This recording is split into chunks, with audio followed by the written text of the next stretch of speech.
guys, I'm Ganesh and welcome to my YouTube channel. Across the world today, all the newspapers published, if there are 10 big news coming in a day, the 2 out of the 10 would be about the America and China rivalry.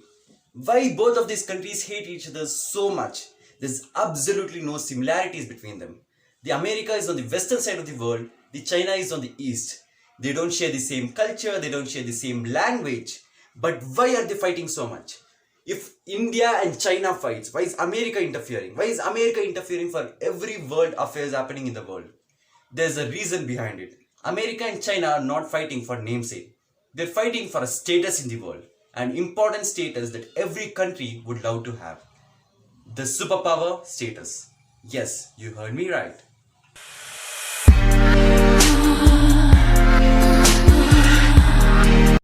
What's a superpower?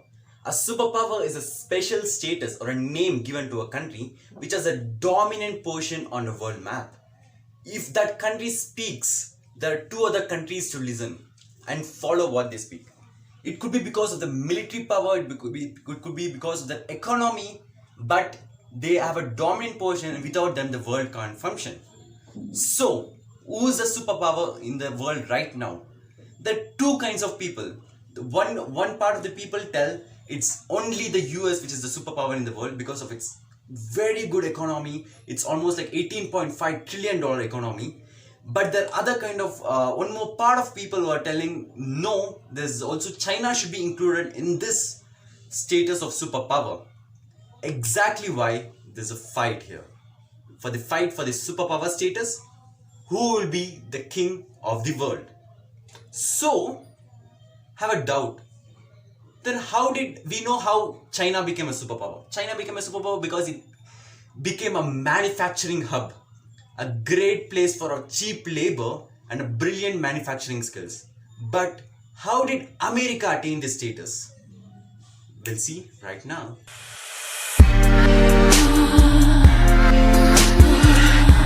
How did America become a superpower? How did it get the name of a superpower? For knowing this, we need to go back in history at 200 years back from now. 200 years back, America was not the superpower of the world. It was the British who had conquered almost 3/4 of the world, and there was no competition for British.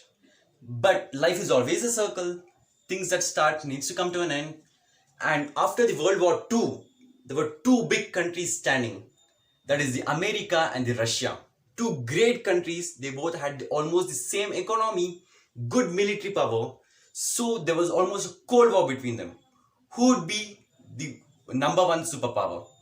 For knowing that, they need to compete. There should be some competition for America and Russia. What is the competition? Economy? Both were good at economy. Military? Both were good at military. That's why they were standing still after the World War II. So the only competition left was the technology part of it. The space is the only way that they could determine who will be the superpower. Yes, the race to space. Who will be the king of technology would be the superpower of the world. That was the base of the competition there. And the first win in this competition was Russia. Russia, they set up a man-made satellite into the space that is called Sputnik. The name of the satellite is Sputnik, the first man-made satellite to be in the orbit. It was a very big shame for America. Everyone in the world thought America had lost. Russia would be the superpower now. But that did not happen. America came back stronger. This one event determined the entire century.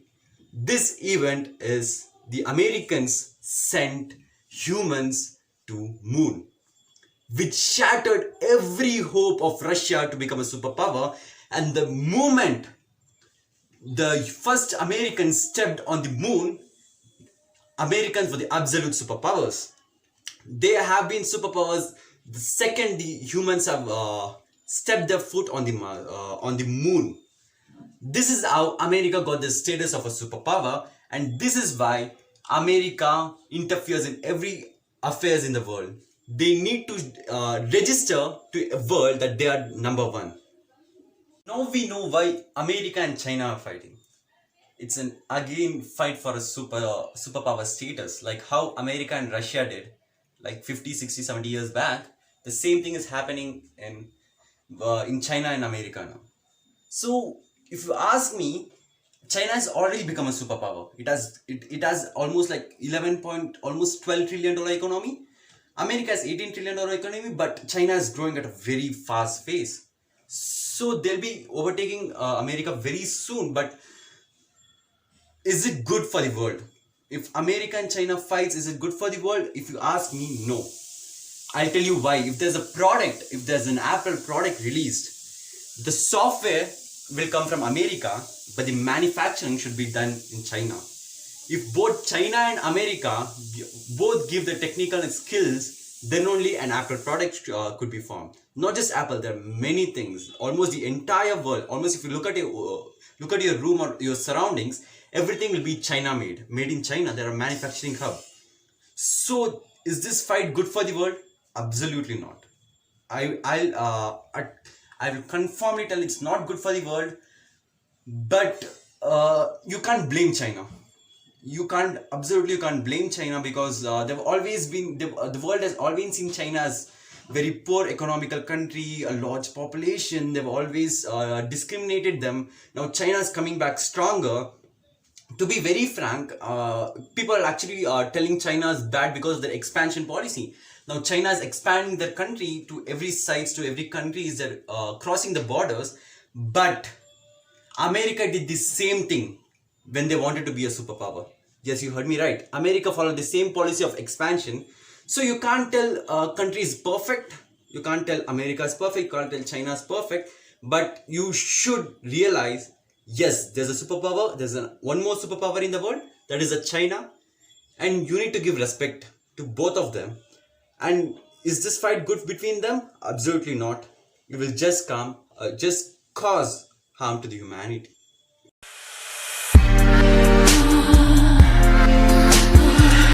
So this is just a brief mention about the potential superpowers which could become a superpower in this century. So that basically 4 or 5 potential superpowers. They are India, Brazil, the European Union, China. They are telling, but they're already a superpower according to me. These are the potential superpowers which have the potential to becoming a superpower. And I had to share another thing with you, is how fast for an example, I'm showing you how fast China has developed in the span of 20-30 years. In almost like 1980 to 1990, India's and China's economy were almost the same. They had like the same economy.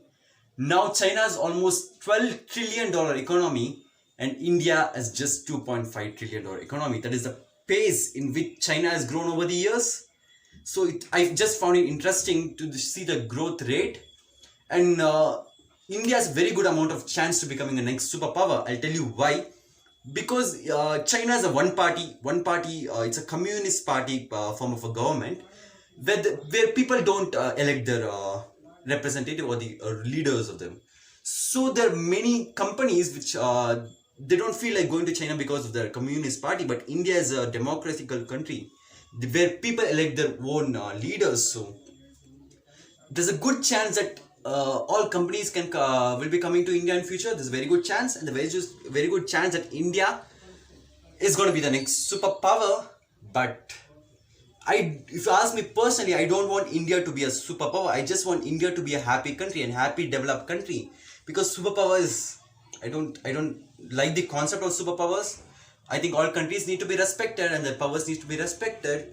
I don't want to be, if you ask me personally, I don't want India to be a superpower. To be frank, I just want India to be a developed, good, happy country.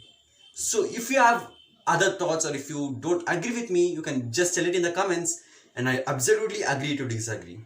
And this is the end of the video, guys, and meet you in the next video. Bye bye, tada.